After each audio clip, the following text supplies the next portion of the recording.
My fellow New Yorkers, it's Dr. Dave Choksi, your health commissioner.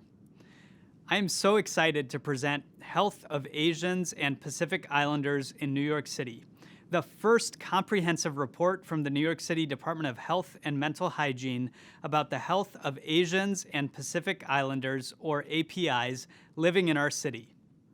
New York City is home to over 1 million APIs, representing 14% of the city's 8.5 million people. I am proud to be one of them. As the son of Indian immigrants to the United States, I was always acutely aware of the links between health and opportunity. From being hospitalized with asthma attacks when I was a child, to watching my father and other family members face the ongoing challenges of diabetes. I was inspired to become the first doctor in my family, in part to help immigrants and people of color from all walks of life receive the care they deserve, often in the face of inequity leading to illness.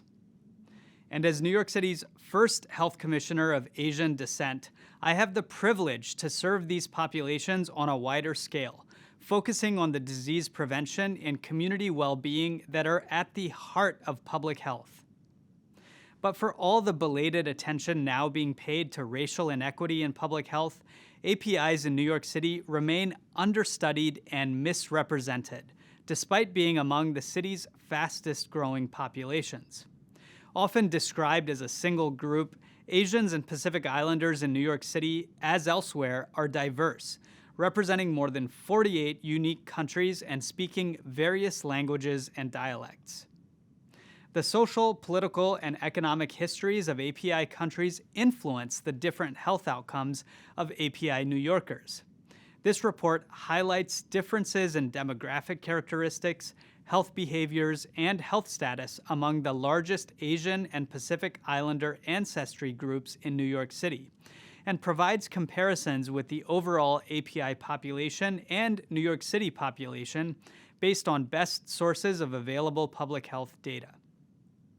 Let me walk through some key results.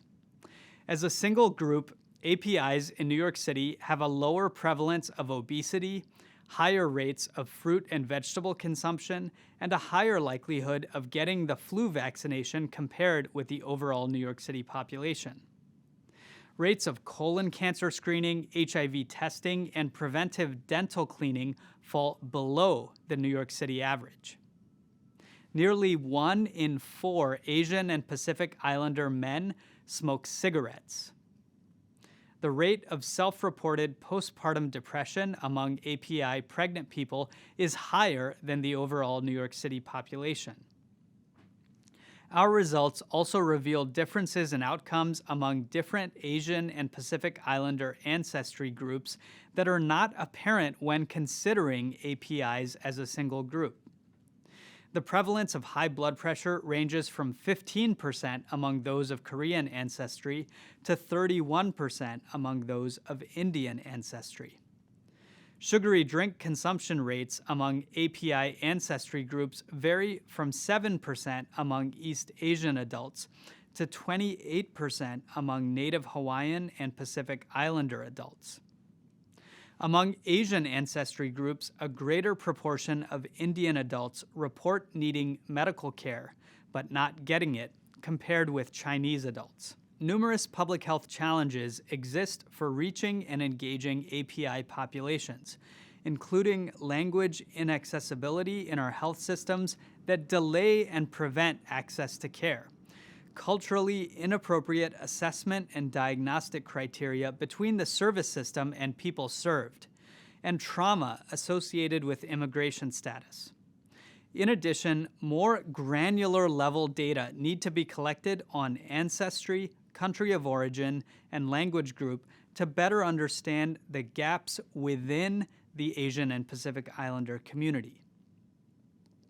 More recently, the 2020 global outbreak of COVID-19, the disease caused by a novel coronavirus first identified in China, has further exacerbated the racial inequities and trauma of New York City's API populations.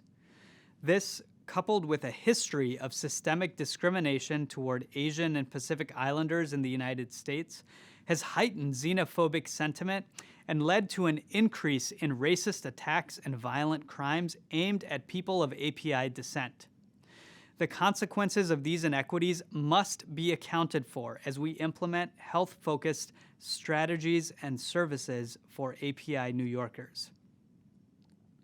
We hope that this report enriches understanding of the health of New York City's API communities and identifies its gaps so that we can more productively work with policymakers, communities, and community-based organizations to explore promising practices and improve strategies and services that better address health priorities for Asian and Pacific Islander New Yorkers.